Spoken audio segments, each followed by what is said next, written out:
Kung naghahanap ka ng negosyong mabilis lang itinda at talaga namang magugustuhan ng mga customer, sure akong ito na yung hinahanap mo. Konti lang ang mga ingredients nito at swak talaga sa panlasa ng mga customers mo. Tara, gawa naman tayo ng ube malagkit pichi-pichi. Dito nga guys, since malagkit pichi-pichi yung gagawin natin, kaya malagkit na bigas yung gagamitin natin. Half kilo lang tong binili ko guys, pero wag ka. Marami-rami na tayo magagawang pichi-pichi dito. Hugasan lang natin yan ng makailang ulit, then saka na natin yan saingin. Para lang naman tayo dito nagsasaing ng tipikal na bigas, guys. Medyo wag nyo na lang damihan yung tubig para di siya ganun kalabsak kapag naluto. Once maluto, set aside lang muna natin yan. Maiba lang ako guys, sa mga wala pang condiments bottle dyan. Sobrang dami nang bumili nito sa atin guys. Napaka-useful naman kasi talaga nito pagdating sa kusina. Ang maganda kasi dito guys, hindi basta-basta natatapon yung condiments dito sa loob. Kahit pa ituwad-tuwad at itakta ko yan, walang lalabas dyan. Unless, pisiling ko yan at dun palang lalabas yung liquid sa loob.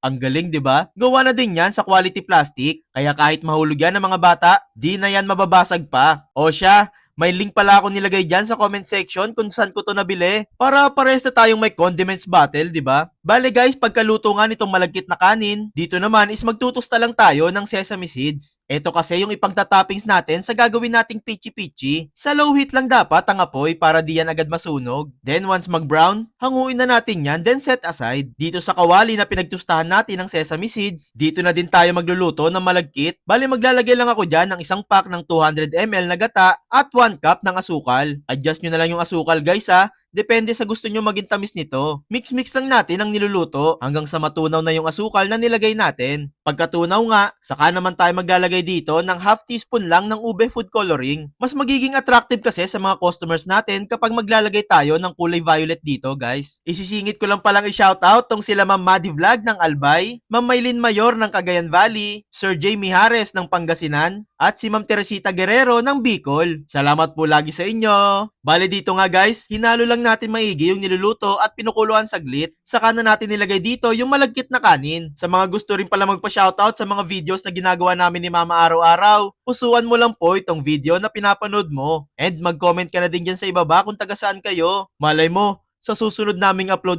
kayo naman yung mabati ko. Salamat po lagi. Dito nga guys, hahaluin at lulutuin lang natin tong malagkit ng nasa medium heat for at least 15 minutes. Malalaman nyo na luto na yan if medyo dry na yung malagkit at medyo mabigat na kapag ginahalo. And kapag ganun na nga, transfer lang natin yan dito sa dahon ng saging. Palalaparin lang natin yan para mas madaling lumamig tong malagkit na niluto natin. Tapatan nyo na din ang electric fan yan guys ha, para mas madaling mawala yung init. Pag okay na, pwede na tayo magbilog-bilog dito ng malagkit. Bali 1 tablespoon lang tong ginamit kong panukat guys. Bilugin lang yan sa palad, then saka naman natin yan ikot sa kinayod na nyog. O di ba guys? Napakadali lang. Ulit-ulitin lang natin yan hanggang sa matapos tayo. Then for final touch, magbubudbud lang tayo dyan ng tinustang sesame seed sa ibabaw. Extra design din yan at extra flavor dito sa pichi-pichi natin. And there you have it guys! Ready nang ibenta itong napakasarap na ube malagkit pichi-pichi. Bali dito guys, nakagawa pala tayo ng 40 pieces na pichi-pichi. Ang dami din, di ba? Pwede nyo yung ibenta ng 5 pesos ang isa